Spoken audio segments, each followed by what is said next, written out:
processus électoral pour le scrutin de décembre 2023 et dans ses derniers virages, ce vendredi, la CENI a lancé la sensibilisation générale pour une mobilisation maximale de la population. L'institution a aussi publié ce jeudi la liste provisoire de 24 candidats. C'est quoi?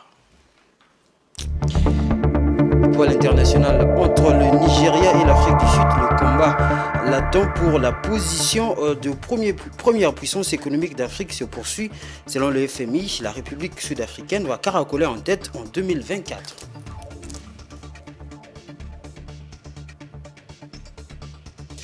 C'est l'heure de vous informer, mesdames et messieurs. Bonsoir et bienvenue à cette grande édition d'information sur Géopolis Télévision. Le président de la Commission électorale nationale indépendante, CENI en sigle, Denis Kadima, accompagné des membres de la plénière, a lancé à l'hôtel Béatrice la campagne des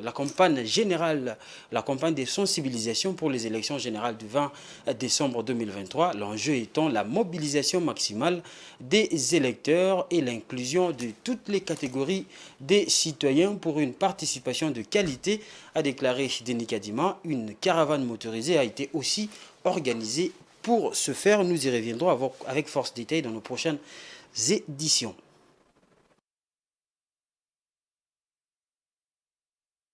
La nationale indépendante a rendu publique la liste provisoire des candidatures recevables à l'élection présidentielle de décembre prochain. Sur les 24 candidatures reçues, aucune n'a été jugée irrecevable. Les détails avec Blessid Kouzola.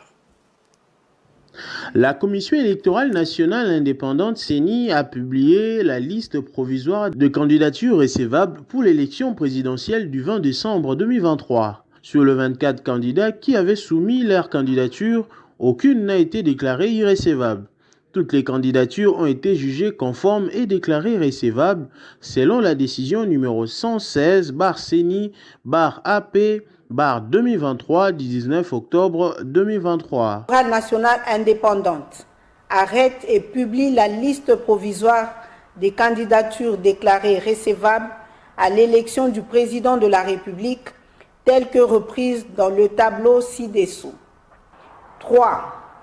Katumbi Chapwe Moïse, ensemble. 4. Sesanga Ipungu Dja Kaseng Kapitu Deli, en vol. 19. Chani Mwadianvita Noël, indépendant. 20. Tshisekedi Chilombo Félix Antoine, indépendant. 21. Fayoulou Madidi Martin, Lamouka Fayoulou. 22. Matata Pogno Mapon, leadership et gouvernance pour le développement. 23. Diongo Chamba Franck, mouvement lumumbiste progressiste. 24. Muzito Fumuchi Adolphe, Nouvel Élan. Le prochain calendrier électoral comprend la possibilité de déposer des recours en contestation des candidatures à l'élection présidentielle devant la Cour constitutionnelle qui sera suivi du traitement de ces recours. Les arrêts de la Cour constitutionnelle seront notifiés à la CENI et cette dernière en tiendra compte entre le 20 octobre et le 6 novembre. Et cependant, vu la recevabilité de toutes les candidatures, cette étape devrait être peu mouvementée. La liste définitive des candidats à l'élection présidentielle sera publiée le 18 novembre et la campagne électorale débutera 24 heures après cette publication et se terminera 24 heures avant l'ouverture du scrutin, soit le 19 décembre. Parmi les candidats à la présidence de la République, 23 sont des hommes, représentant 96% des candidats, tandis qu'une femme constitue les 4% restants. 16 candidats sont indépendants, 6 sont présentés par des partis politiques et 2 sont issus des regroupements politiques. La CENI souligne également que les numéros associés au nom de chaque candidat président sur la liste provisoire sont considérés comme définitifs. On va changer de chapitre. Le président de la République, Félix Tshisekedi, a élevé hier, jeudi 19 octobre, dans la soirée, quelques personnalités politiques et militaires au rang de coordonnateur, de général d'armée, de lieutenant général et de général de brigade. Idi Kapend Irung a été nommé à titre exceptionnel général de brigade et commandant de la 22e région militaire des FARDC dans le Katanga. De plus amples détails avec Dieudonné Bonali. 48 heures après la causerie morale avec les hauts gradés de l'armée, le président de la République a opéré des choix stratégiques pour la montée en puissance de l'armée nationale à la veille des élections générales de décembre 2023. À travers une série d'ordonnances présidentielles lues sur les antennes de la télévision nationale, Félix Tshisekedi a élevé hier jeudi 19 octobre dans la soirée quelques personnalités politiques et militaires au rang des présidents, des généraux d'armée, des lieutenants généraux et des généraux de brigade.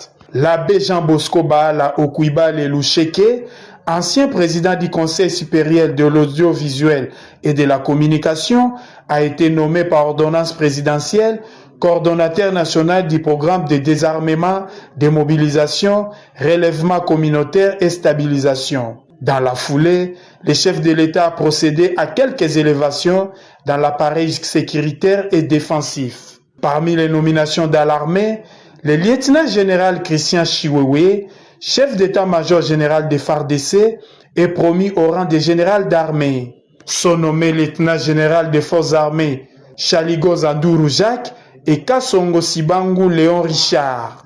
Idi Kapend Irung est nommé à titre exceptionnel général des brigades et commandant de la 22e région militaire des FARDC dans les Grands Katanga. Le président de la République, vu l'ordonnance numéro 22/003 du 7 janvier 2022 fixant les attributions des ministères, spécialement en son article 1er, point B-14, vu la nécessité et l'urgence, sur proposition du gouvernement, les conseils supérieurs de la défense entendus ordonnent.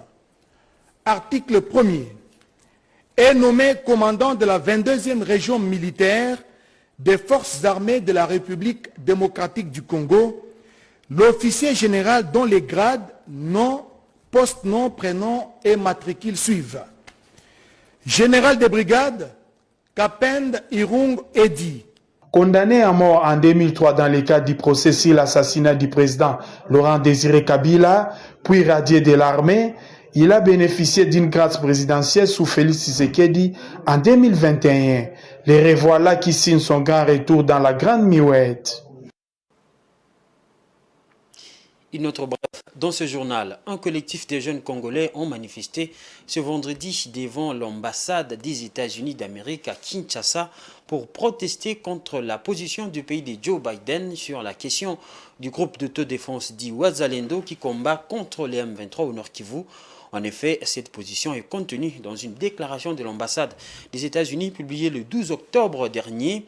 Ce collectif a adressé une lettre ouverte à l'ambassadrice des États-Unis d'Amérique, lui signifiant entre autres que tout le Congolais a le droit de défendre le territoire national lorsqu'il est menacé.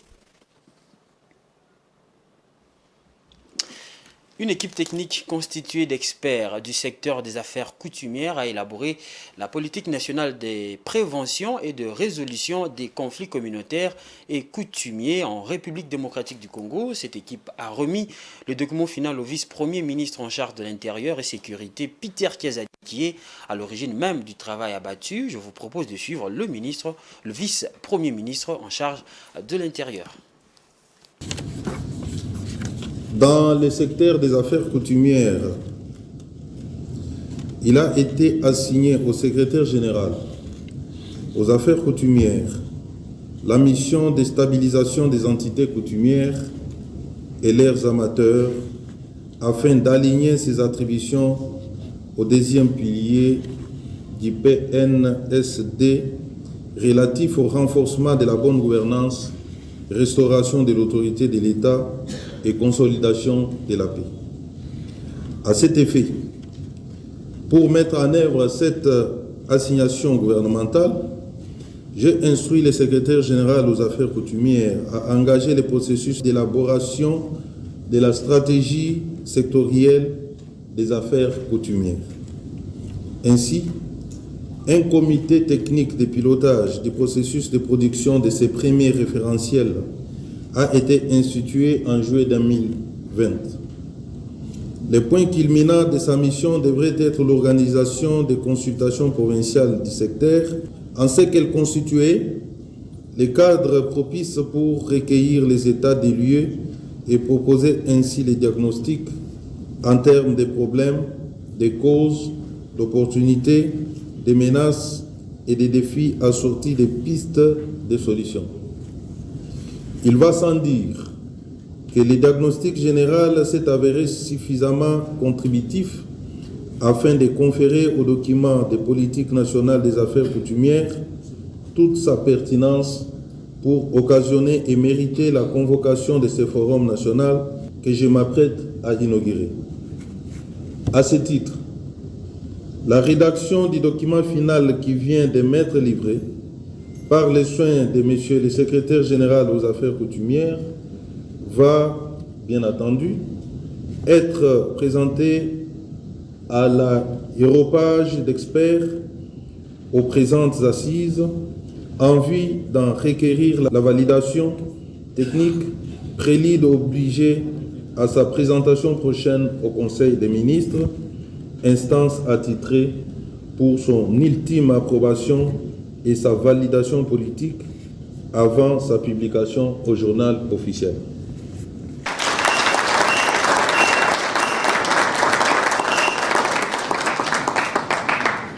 On va aller en province. L'impraticabilité de la route nationale numéro 2, tronçon Goma-Massissi-Walikale, longue d'environ 250 km, rend difficile les échanges commerciaux, l'approvisionnement en denrées alimentaires et cause bien d'autres sécuritaires et sanitaires. Et pendant ce mois d'octobre, la pluie vient encore aggraver la situation dans la province du Nord Kivu. Les opérateurs économiques et les riverains ne savent plus à quel sein se vouer pour demander sa réhabilitation. Plus ample détail avec Francine Moukeba et les commentaires de Blessed Kouzola. Située à l'est de la République démocratique du Congo, la province du Nord Kivu est considérée comme l'un des greniers agricoles du pays.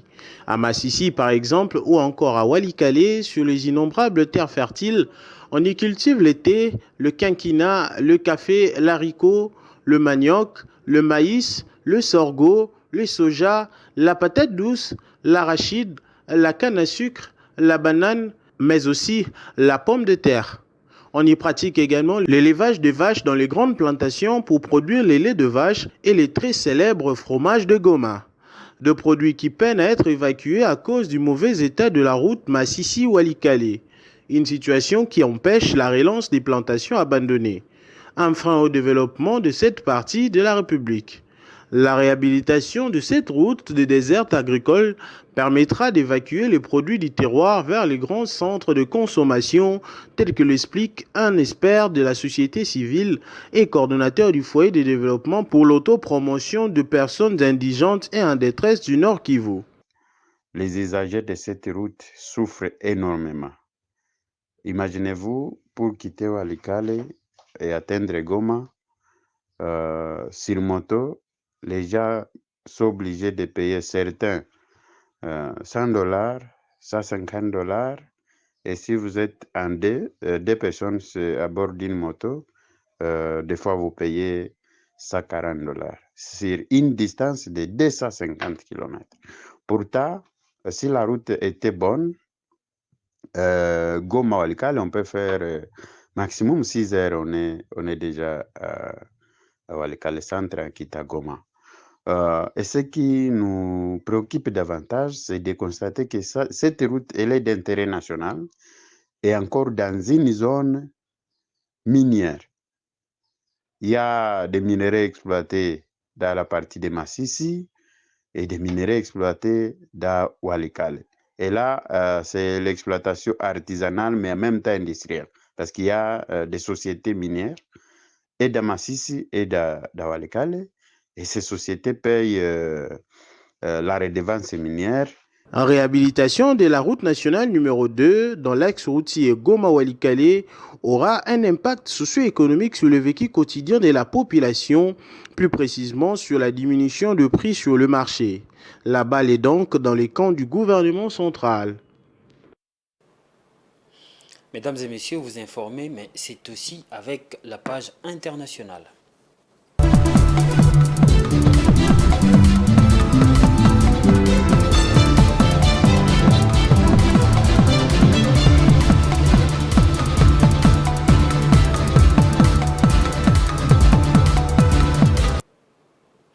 Le chasse-croisée se poursuit entre le Nigeria et l'Afrique du Sud au sommet du classement des puissances économiques africaines. Selon les prévisions du Fonds monétaire international, FMI en sigle, la nation arc-en-ciel devrait reconquérir son rang de première puissance économique en Afrique en 2024 et c'est avant de dégringoler à nouveau à partir de l'année suivante. Jojo Moulamba. D'après le Fonds monétaire international, l'Afrique du Sud reprendra sa place de première économie africaine en 2024 avant de repasser derrière le Nigeria et l'Égypte. Dans sa mise à jour de perspective de l'économie mondiale publiée récemment, l'institution financière multilatérale a précisé que le produit intérieur brut de l'Afrique du Sud devrait atteindre 401 milliards de dollars américains à prix courant en 2024 contre 395 milliards de dollars américains pour le Nigeria et 358 milliards de dollars américains pour l'Égypte. Le pays le plus industrialisé du continent ne devrait cependant conserver le rang de première économie africaine que pendant un an avant de se retrouver à nouveau derrière le Nigeria en 2025 puis de tomber à la 3e place derrière l'Égypte en 2026. Après avoir ravi le rang de première puissance économique africaine à l'Afrique du Sud, le Nigeria devrait voir la taille de son économie se réduire provisoirement en raison notamment de la dévaluation du naira, de la baisse de la production de pétrole et de l'envolée de l'inflation. Le président nigérien Bola Tinubu a engagé cette année des réformes structurelles audacieuses dont la suppression de subventions sur le carburant et l'unification du taux d'échange de la monnaie nationale en vue de redresser les finances publiques. Ces réformes qui ont provoqué une remontée de l'inflation et une forte dépréciation de la monnaie nationale par rapport au dollar américain pèsent durement sur l'économie nigériane. Elles devraient porter leurs fruits à l'avenir. Si la jeunesse du continent africain est une solution pour son émergence, elle est aussi source d'inquiétude pour les pouvoirs à cause notamment du manque d'emploi. Pour les dirigeants d'Afreximbank, la Banque africaine d'import-export, l'une des solutions consiste à investir dans les initiatives entrepreneuriales. L'extrême jeunesse de la population africaine est un atout en vue de l'atteinte de ses objectifs de développement. Mais cela pourrait se révéler en danger à cause notamment du sous-emploi, défi des pouvoirs publics africains. Sur ces 1,5 milliard de personnes, le continent compte plus de 400 millions de jeunes âgés de 15 à 35 ans. Une population riche de ces initiatives entrepreneuriales. Plus de 26% des femmes en âge de travailler en Afrique, par exemple, se lancent dans l'entrepreneuriat. Mais les difficultés d'accès au financement sont des obstacles majeurs à la contribution du capital humain africain à son développement. Une situation préoccupante pour les dirigeants de la Banque africaine d'import-export, Afreximbank. La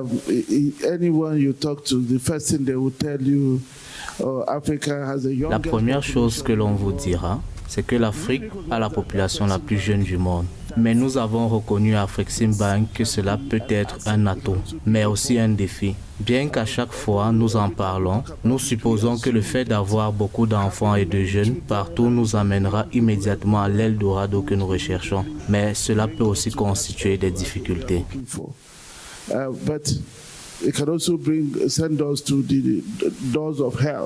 Capitaliser l'atout de la jeunesse africaine exige un accroissement des investissements dans les facteurs de développement économique et social afin d'améliorer l'indice de développement des pays africains tout en mettant en accent sur la facilitation de crédit pour les startups. L'une des solutions se trouve dans le programme de l'institution bancaire, le CANEX, un programme mis en place pour soutenir les projets des industries créatives par le financement mais aussi par la formation ou le renforcement des capacités autant qu'il ambitionne à connecter les industries créatives et culturelles africaines par un réseautage. Dans le cadre du programme Creative Africa Nexios, nous couvrons tous les aspects de l'industrie créative, du sport à la mode en passant par la musique, le cinéma et même l'art culinaire. Nous disposons également d'un fonds pour le développement en Afrique. Ce fonds comporte désormais un volet capital risque. Cet élément est destiné à soutenir les startups, à nous aider à soutenir le programme d'accélération que nous lançons pour nous assurer que les entreprises qui se développent sont soutenues, car nous savons qu'elles sont risquées, mais qu'elles ont besoin de capital. En 2022, Afreximbank a lancé avec Trace une chaîne de télévision culturelle lors du Canex Weekend Academia, une formation en ligne avec près de 130 cours et dédiée à la formation professionnelle. 412 millions de dollars en partenariat de financement avaient été conclus. Ce journal est terminé, mesdames et messieurs, mais avant de nous quitter, je vous rappelle les différents titres. Le processus électoral pour les scrutins de décembre 2023 est dans ses derniers virages. Ce vendredi, la CENI a lancé la sensibilisation générale pour une mobilisation maximale de la population. L'institution a aussi publié ce jeudi la liste provisoire de 24 candidats présidents de la République. Et puis entre le Nigeria et l'Afrique du Sud, le combat latent pour l'opposition de la première puissance économique d'Afrique se poursuit. Selon le FMI, la République sud-africaine va caracoler en tête en 2024. Et voilà, c'est tout pour ce journal. Merci à vous de l'avoir suivi. Restez branchés sur les programmes de Géopolis Télévision.